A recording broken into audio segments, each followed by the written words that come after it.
Hi friends, welcome to Prabhas kitchen. இன்னைக்கு நம்ம பார்க்க போற ரெசிபி காராமணி பொரியல். எப்பவும் ஒரே மாதிரி பொரியல் பண்ணாம இந்த மாதிரி மசாலா வறுத்து அரைச்சு செய்யும் போது பொரியலோட டேஸ்ட் ரொம்பவே டேஸ்டியா இருக்குங்க.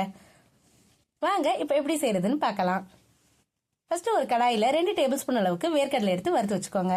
இது கூடவே 1 டேபிள் ஸ்பூன் அளவுக்கு தனியா, 1 டேபிள் ஸ்பூன் உளுத்தம்பருப்பு, 1 டேபிள் ஸ்பூன் கடலைப்பருப்பு, 1/2 டீஸ்பூன் சீரகம், 1/4 டீஸ்பூன் வெந்தயம் இதெல்லாம் சேர்த்து ட்ரை ரோஸ்ட் பண்ணிக்கலாம். இப்போ இது எல்லாத்தையும் வறுத்து பொருட்களை ஆற வச்சு மிக்சர் ஜார்ல பவுடர் பண்ணி எடுத்துக்கோங்க.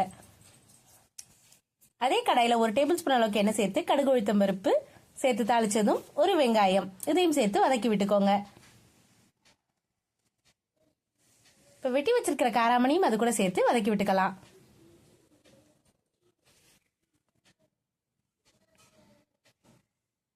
இது கூடவே 1/4 டீஸ்பூன் அளவுக்கு மஞ்சள் தூள், தேவையான அளவு உப்பு சேர்த்து கிளறி விட்டுக்கோங்க.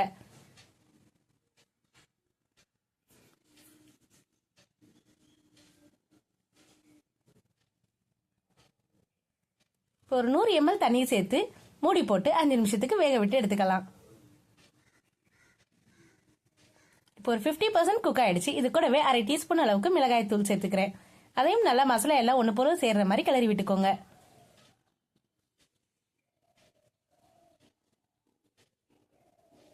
இப்போ நம்ம வறுத்து வச்சிருக்கிற பருப்போடவே 4 பூண்டு சேர்த்து மிக்சர் ஜார்ல கொரகொரப்பா அரைச்சி எடுத்துட்டு வந்துக்கலாம். அதையும் சேர்த்து 2 நிமிஷத்துக்கு கைவிடாம கிளறி இறக்குனீங்கன்னா ஒரு சுவையான காராமணி பொரியல் ரெடி ஆயிடுச்சுங்க. கண்டிப்பா இதே மாதிரி நீங்களும் ட்ரை பண்ணி பாருங்க. என்னோட வீடியோ பிடிச்சதுன்னா நம்ம சேனலை சப்ஸ்கிரைப் பண்ணுங்க. தேங்க்ஸ் ஃபார் வாட்சிங். Bye bye.